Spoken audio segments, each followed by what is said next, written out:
인공지능이 등장하면서 우리 사회에 직업이 엄청나게 바뀔 거라는 생각이 들거든요. 왜냐하면 인공지능이 몇 배 빠른 속도로 엄청나게 공부를 하잖아요. 여러분의 머리가 거의 불필요해지는 시대. 자, 그러면 이런 거를 극복하고 인간의 지혜를 개발하려면 어떻게 해야 될까? 딱 한 가지 능력이 필요하다고 생각하면 저는 지식인사이드 여러분 안녕하십니까? 저는 한양대학교의 유영만 교수입니다. 보통 대학 교수 그러면 쉬운 이야기를 어렵게 이야기하는 사람이 이렇게 정의가 돼 있더라고요. 그래서 저는 오늘 어려운 이야기를 쉽게 풀어서 아주 재미있는 이야기를 같이 해볼까 합니다.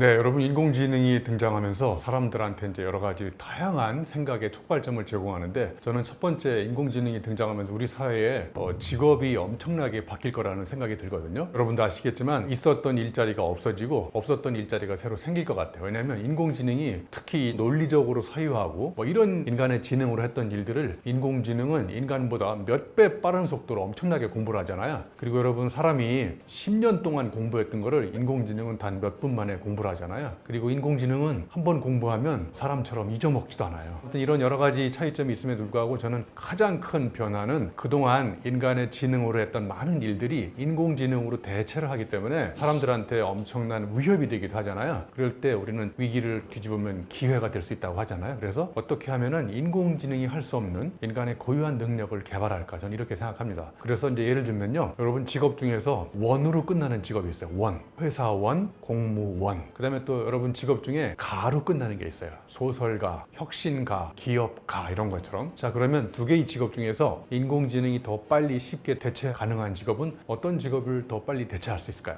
제가 보기에 원으로 끝나는 직업이에요. 왜냐하면 원으로 끝나는 직업은 지식을 많이 갖고 있고요. 가로 끝나는 직업은 지혜를 많이 갖고 있다고 생각해요. 그래서 저는 인공지능이 아무리 많이 개발되고 빠른 속도로 기술이 발전해도 인간이 갖고 있는 지식은 순식간에 대체를 할 수 있지만 인간이 몸으로 체득한 체험적 지혜는 쉽게 체득할 수 없다고 생각합니다. 자, 그래서 인공지능이 출현하면서 직업에 엄청난 변화와 혁명을 일으킬 텐데 이럴 때일수록 인공지능이 잘할 수 없는 이런 것들을 개발하는 쪽으로 우리가 능력을 개발한다면 저는 위협, 위기가 훨씬 더 좋은 기회가 될 수 있다 이렇게 생각합니다. 4차 산업혁명, 그다음에 인공지능 기술이 발전하면서 가장 심각한 문제는 뭐냐면요, 길을 찾아갈 때 여러분 머리를 써서 찾아가나요? 아니면 내비게이션이 찾아주는 대로 찾아가나요? 내비게이션이 찾아가는 동안 여러분 머리를 쓰세요? 안 쓰세요? 머리를 안 씁니다. 이게 심각한 문제입니다. 점점 사람이 머리를 안 쓰게 된다는 거예요. 그래서 용불용설에 의해서 이제 머리의 기능이 점점 퇴화된다는 거예요. 여러분의 머리가 거의 불필요해지는 시대, 인공지능 시대거든요. 자, 그러면 이런 거를 극복하고 인간의 지혜를 개발하려면 어떻게 해야 될까? 지식으로 지시하는 시대는 이미 다 끝났다는 거예요. 왜냐하면 지식은 인공지능이 다 따라잡았기 때문에. 그래서 지혜로 지휘하라. 자, 이러려면 저는 한 4가지 능력을 개발해야 된다고 생각해요. 첫 번째는 호기심을 가지고 질문하는 능력입니다. 여러분 인공지능도 알고리즘으로 인간보다 더 빠른 질문을 많이 만들어내는데 인공지능은 문제의식이 없습니다. 문제의식이 없이 알고리즘으로 질문을 그냥 기계처럼 만들어내는 거예요. 그런데 사람이 질문하는 건요, 인공지능하고 결정적으로 차이가 딱 하나 있어요. 호기심을 가지고 질문합니다. 그래서 이 챗 GPT 시대에 제가 질문이 얼마나 중요한지, 어떤 질문을 해야 되는지 이런 것들을 차후에 또 한번 다시 이야기를 해보겠고요. 자, 두 번째, 공감 능력이라고 생각해요. 타인의 아픔을 나의 아픔처럼 가슴으로 사랑하는 능력이에요. 자, 여기서 굉장히 중요한 건요, 머리가 아프면 사람은 계산을 시작하고 이해타산을 따져서 행동하지 않는데 가슴이 아프다는 얘기는 뭐냐면 저 아픔이 나하고 관계가 있다는 거예요. 자, 그러면 가슴이 아플 때 사람은 어떻게 하느냐? 이해타산, 계산하지 않고 몸을 던져서 그 아픔을 치유하려고 행동하기 시작한다는 거예요. 제가 보기에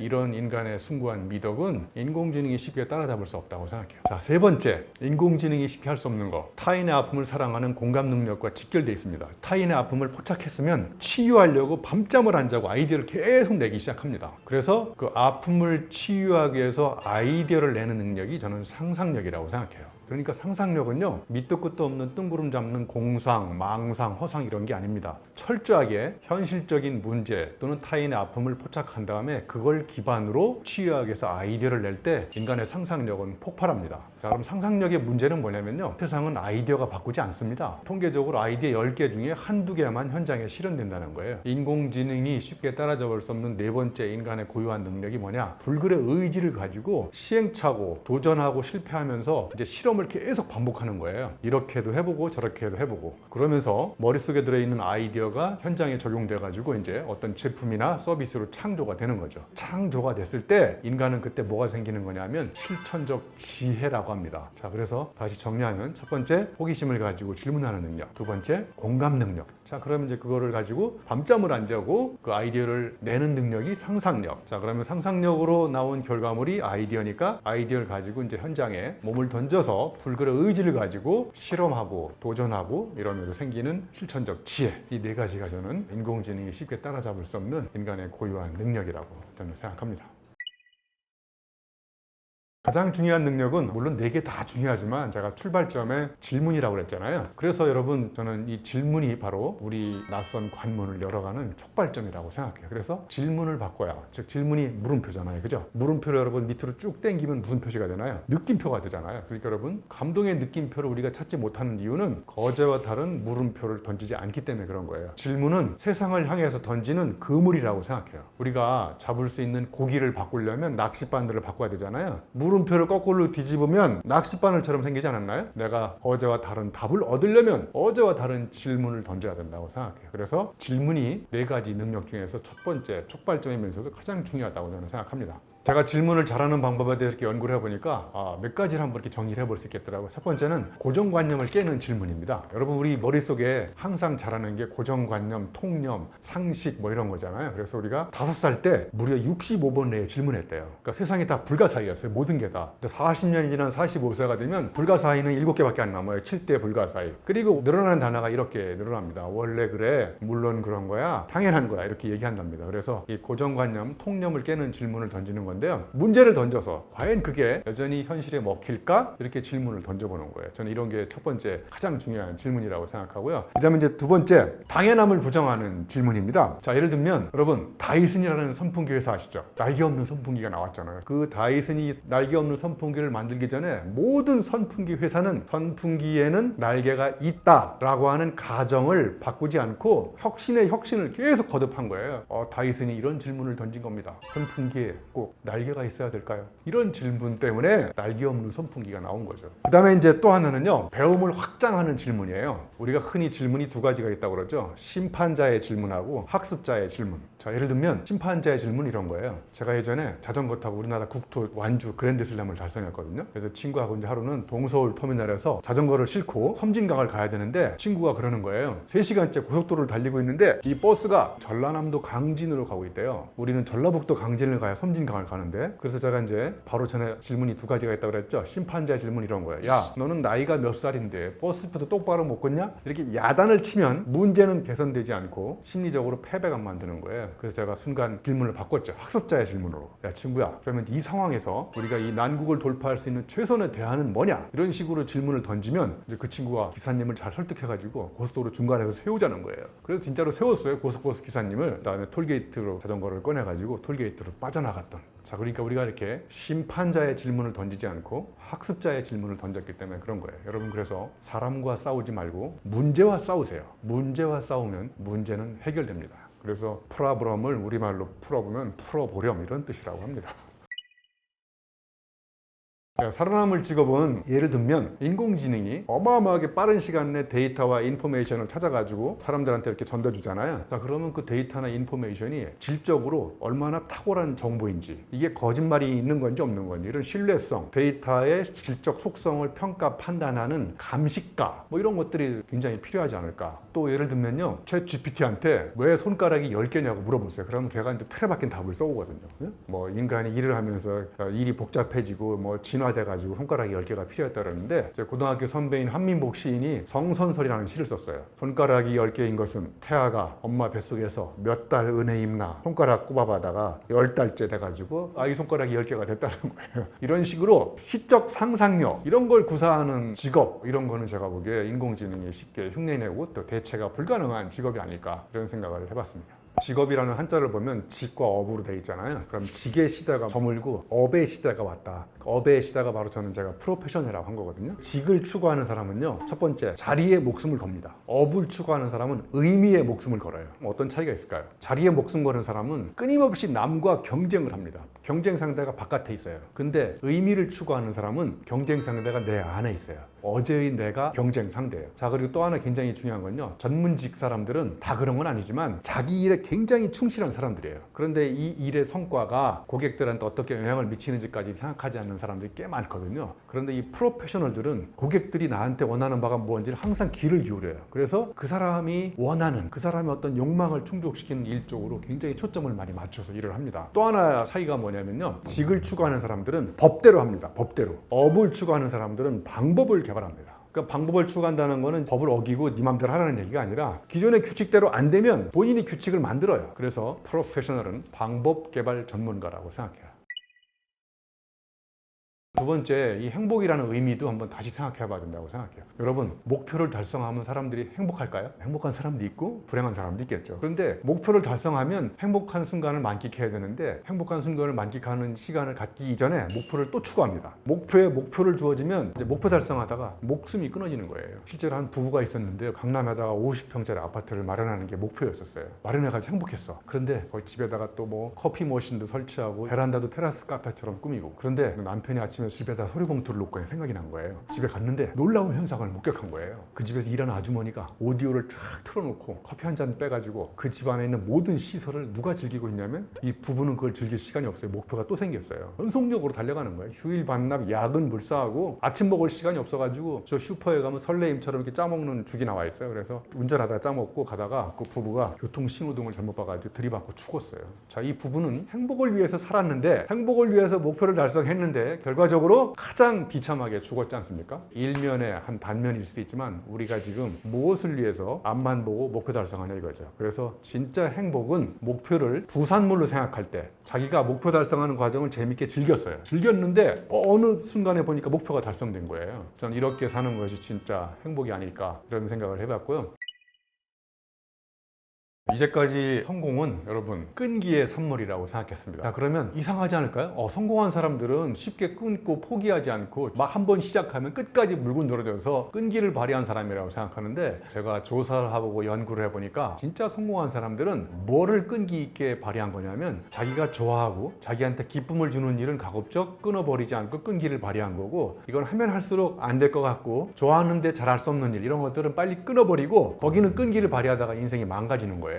그래서 역설적으로 진짜 성공한 사람들은 자기가 좋아하는 일 이외에 다른 건 다 끊어버리고 오히려 좋아하는 일 두세 가지에 끈기를 발휘한 거죠. 그러니까 끈기를 발휘해야 될 대상이 이렇게 생각하면 될 것 같아요. 옛날에는 한 번 시작하면 중도에 포기하면 마치 사회적인 낙오자로 취급했잖아요. 뭔가 능력이 부족하고 좌절하고 절망하는 걸로. 그런데 일단 시작했는데 자기한테 이게 좋아하는 일도 아닐 수 있고 나한테 행복을 주는 일이 아니라고 생각하면 빨리 끊어버리고 자기가 좋아하는 일을 찾아서 거기에 끈기를 발휘해야 된다고 생각합니다. 예를 들면요, 예전에는 성공하는 사람들을 가만히 보면요 잘 올라간 사람인데 제가 보니까 진짜 성공한 사람들은 잘 내려간 사람들이더라고요. 통계적으로요, 에베레스트산을 올라가는데 반환 시간이 1시래요. 1시가 넘으면 정상이 100m밖에 안 남았어요. 포기하고 내려가야 돼요. 저 같아도 막 몇 년 준비했는데 정상이 100m밖에 안 보여. 근데 시간은 1시야. 그러면 나도 끊지 않고 올라갈 것 같아요. 근데 1시가 넘었는데 그대로 올라간 사람들은 다 100% 거의 죽었다는 거예요. 1시가 딱 넘었다. 그러면 정상이 몇 미터밖에 안 남았다. 그럼에도 불구하고 끊고 내려간 사람들은 다시 올라갈 수 있는데, 끊지 않고 오기를 부리고 그냥 올라간 사람들은 거의 다 망할 수 있다는 거예요. 자, 그래서 진짜 성공은 끈기를 발휘하는데 잘 끊어낸 다음에 자기가 좋아하는 일에 끈기를 발휘할 때 이게 진짜 성공이라고 생각하고요. 하나 더 에피소드를 말씀드리면, 제가 2012년도에 사하라 사막에 가서 마라톤을 뛴 적이 있거든요. 6박 7일 동안 250km 마라톤을 뛰다가 3일째 되는 날 탈진 상태가 와가지고 레이스를 포기했어요. 절대로 포기하지 마라 이런 말을 믿고 갔는데 와, 제가 더 이상 뛸 수가 없겠더라고요. 그래서 제가 세계적인 명언을 남기고 왔어요. 절대로 포기하지 마라 이런 말을 절대로 쓰지 마라. 절대로 포기하지 마라는 말을 믿고 한계에 도전하다가 사람이 죽을 수 있다는 거를 제가 몸으로 경험한 사람이에요. 그러니까 절대로 포기하지 말아도 여러분 한계에 도전해보지 않고 책상에 앉아서 머리로 생각한 사람들이 만든 명언이라는 것을 알게 됐어요. 자, 그러니까 포기라는 것이 무조건 나쁜 악덕, 잘못된 어떤 관행이 아니라 때로는 우리가 잘 포기하고 잘 끊어낼 때 진짜 끈기의 대상을 발견할 수 있고, 그때 우리는 진정으로 성공한 사람이 될 수 있고, 그리고 그 과정에서 정말 행복한 사람이 될 수 있다는 게 저의 신념입니다. 어떤 걸 끊기를 하고 어떤 걸 끈기를 발휘할 건지, 끈기와 끈기 사이, 이때 필요한 게 이제 묘기거든요. 자, 그러면 이 세상에서 가장 불행한 사람이 누군지 압니까? 좋아하는 일인데 내가 하면 잘할 수 없는 거, 그리고 하면 할수록 나한테 기쁨을 줘야 되는데 자꾸 슬픔을 주는 거, 이런 건 빨리 끊어버려야 된다고 생각해요. 여러분, 철학자 중에 스피노자라는 사람 아시죠? 그분이 코나투스라는 단어를 만들었는데, 이게 뭐냐면 인간은 자기한테 자기 존재의 어떤 욕망을 실현하려고 하는 힘이나 의지가 생긴다는 거예요. 그걸 실현하기 위해서 그쪽으로 자꾸 힘을 써서 살아가는데, 그 이야기는 뭐냐면 내가 만나면 나한테 기쁨을 주는 사람은 계속 만나는 거고요, 나한테 슬픔을 주는 사람은 관계를 끊으라는 거예요, 스피노자는. 그러면 그때 코나투스는 긍정적으로 내가 좋아하는 일, 나한테 기쁨을 주는 일을 할 때 힘이 생기고, 그때 인간 보존, 존재의 욕망이 그쪽으로 쫙 간다는 거예요. 그러니까 딱 한 가지 능력이 필요하다라고 생각하면, 저는 나한테 기쁨과 행복을 주는 거는 끈기를 발휘하고, 나한테 슬픔이 주고 불행한 일이라고 생각할 수 있는 거, 의미가 없고 자꾸 가치가 떨어지는 일이라고 생각되는 것들은 가급적 빨리 끊어내야 된다고 생각해요. 그래서 끈기와 끈기 사이에 용기도 필요하고요, 삶의 묘기가 필요하다고 저는 생각합니다. 방금 전에 제가 스피노자 말씀드렸잖아요. 나한테 기쁨을 주는 인간관계는 계속 만나고, 나한테 슬픔을 주는 인간관계는 끊어야 됩니다. 그래서 여러분도 우리가 살아가면서 가장 상처받고 가장 통렬한 아픔 어디서 오느냐? 인간관계에서 옵니다. 인간관계가 바뀌지 않으면 관계 속에 있는 인간이 안 바뀌는 거거든요. 그러니까 여러분도 한번 가슴에 손을 얹고 생각해 보세요. 내가 지금 만나는 사람이 10명 있다. 그럼 그 중에 중간쯤 있는 사람도 있고, 만나기 전부터 밥맛이 떨어져가지고 다리가 떨리는 사람이 있고, 만나기 전부터 심장이 뛰는 사람이 있잖아요. 다리가 떨리게 만들고 나한테 밥맛이 없게 만드는 이런 사람들은 그냥 끊으세요. 첫 번째 끊어야 될 대상, 인간관계라고 생각합니다. 자, 두 번째 끊어야 될 거는요, 당연하다고 생각하는 고정관념이나 통념이에요. 예? 고정관념이나 통념은 꼰대들이 많이 갖고 있어요. 왜냐면요, 자, 여러분, 꼰대의 정의가 뭔지 아세요? 입력은 고장났는데 출력만 살아있어요. 꼰대들은 신념을 갖고 있는데 그 신념이 자기한테만 신념이지 남한테는 엄청나게 아픔을 주는 통념이고 고정관념인 거거든요. 그래서 이 꼰대들이 좀 빨리 통념을 끊어버려야 되는데, 끊는 강력한 방법은 경험을 업데이트 시켜야 됩니다. 그러니까 꼰대들이 왜 꼰대가 된 거냐면 과거의 경험에 덫에 걸려 있는 거예요. 이걸 사자성어로 수주대토라고 합니다. 농부가 이렇게 농사를 짓는데 토끼가 저쪽에서 전속력으로 달려와서 나무미팅에 와서 부딪혀 죽어요. 그래서 이제 농부가 농사를 집어치우고 토끼가 다시 올 걸 전제로 나무미팅을 계속 이렇게 쳐다보는 인간의 어리석음을 수주대토라고 하는 거예요. 자, 그러면 왜 꼰대가 된 거냐면, 옛날에 성공했던 체험 있잖아요. 과거에 내가 했던 방식, 이런 것들을 버리지 않고 환경이 엄청나게 바뀌었음에도 불구하고 그대로 반복해서 적용하려고 하는 인간의 어리석음을 수주대토라고 하듯이, 꼰대들이 갖고 있는 가장 버려야 될 악습, 저는 이런 게 수주대토라고 얘기합니다. 또 하나는요, 자기 변명. 안 되는 이유, 되는 방법보다 안 되는 이유나 자기 합리화를 시키는 사람이 있잖아요. 예를 들면 사람들이 아침에 일어나가지고 운동 안 해도 되는 10가지 이유를 생각하잖아요. 그리고 또 자잖아요. 그죠? 저는 30년 이상 매일 아침 운동하는 사람인데, 이 습관이 어떻게 들은 거냐면, 알람을 딱 끈 다음에 1초가 넘기 전에 그냥 일어나는 거예요. 1초가 넘으면 그때부터 운동 안 해도 되는 10가지 이유가 생각이 나기 시작해요. 그래서 2초, 3초, 5초, 그래서 그게 이제 5분, 50분이 돼버리는 거거든요. 그래서 안 해도 되는 이유, 이런 걸 찾지 마시고 되는 방법을 찾으시면 여러분의 인생이 지금보다 훨씬 더 바뀔 수 있을 거라는 생각이 들었어요.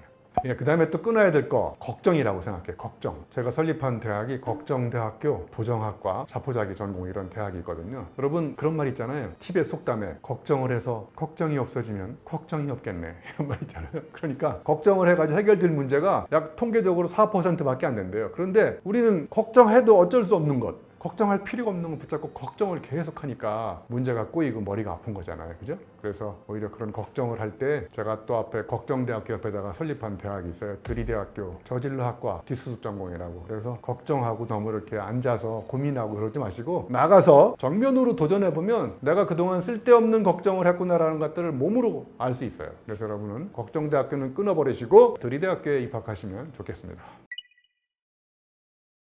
자, 여러분, 끊으려면 무엇을 끊어야 될지, 아니면 끈기를 발휘해야 될지, 이게 결정이 돼야 되지 않겠습니까? 그러려면 첫 번째 필요한 게 가치 판단의 기준이 필요하거든요. 이걸 비춰봤을 때 이거는 끊지 말고 계속 가야 되고, 이거는 끊어버려야 되고. 그래서 포르쉐 디자인 슬로건 중에 Change it, 그것을 바꿔라. But don't change it. 바꾸라고 그래놓고 바로 또 바꾸지 말라는 거예요. 그러면 뭐를 바꿔야 되고 뭐를 바꾸지 말아야 되느냐? 여러분, 포르쉐 계속 확신을 거듭했는데 멀리서 봐도 저건 포르쉐라는 게 딱 눈에 띄지 않습니까? 그러면 한번 생각해 보세요. 여러분 인생에서 체인지, 바꿔버려야 될 거, 그런데 바꾸지 말아야 될 거, 이게 있을 거 아니에요? 그게 저는 핵심 가치라고 해요. 첫 번째, 열정입니다. 저는 사람을 만날 때 그 사람의 눈동자가 열정적이면 계속 만나는 거고요. 눈이 약간 희멀건하고 그러면 이제 두 번째, 저는 혁신. 굉장히 생각이 남다른 사람. 인간과의 사람 사이의 신뢰를 소중하게 생각하는 사람. 제가 또 가장 소중하게 생각하는 핵심 가치가 도전이에요. 저는 킬리만자로도 올라갔다 왔고 사하라 사막에도 마라톤 뛰어봤고 저는 끊임없이 계속 도전하거든요. 그래서 도전하는 사람을 만나고 현실에 안주하는 사람은 끊어버리는 거죠. 가치 판단의 기준이 있으면요, 비추어서 끊어야 될지 말아야 될지를 판단해보는 거죠.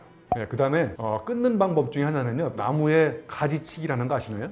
가지가 뻗어나가는 것도 가지치기라고 그러죠. 가지를 잘라내는 것도 가지치기라고 그러죠. 그러니까 가지치기를 잘하면 가지치기를 잘할 수 있다. 그러니까 여러분도 하는 일이 막 10개가 있어요. 10개를 다 끊지 않고 끈기를 발휘할 수는 없잖아요. 그죠? 그러면 이 중에서 내 인생에서 나한테 행복을 주고 기쁨을 주고 나한테 가장 소중한 의미를 던져주는 것 우선순위를 본 다음에 저 밑바닥에 있는 것부터 잘라내는 거죠. 가지치기를 해야 위에 있는 가지들이 더 굵게 멀리 가지치기를 할 수 있는 거거든요. 경제 빙하기는 이제 우리가 사계절로 봤을 때 겨울이 지나면 봄이 오잖아요. 그런데 봄이 안 올 수 있는 고속 성장이 이제 더 이상 지속되지 않는, 생전 처음 경험해보는 오랫동안 지속되는 경기 불황, 이런 걸 저는 경제 빙하기라고 본 겁니다. 여러분, 성장 앞에 고속이라는 말을 붙여보세요. 어울리죠? 그러면 성숙이라는 말 앞에 고속을 붙여보세요. 어울리나요? 고속 겉절이는 만들 수 있지만 고속 묵은지는 만들 수 없거든요. 자, 그럼 묵은지는 시간을 들여야 되거든요. 그러니까 경제 빙하기 시대가 왔다는 것은 너무 올라가고 목표 달성하고 효율과 성과 추구의 패러다임을 잠시 접고 이제 내려가서 내면적 성숙을 기하는 시대. 이게 저는 이제 경제 빙하기 시대에 우리가 취해야 될 가장 중요한 본질이라고 생각하고요. 두 번째는요, 업의 본질을 근본적으로 한번 검토해 봐야 된다고 생각해요. 내가 하고 있는 일의 본질적 의미가 무엇인가?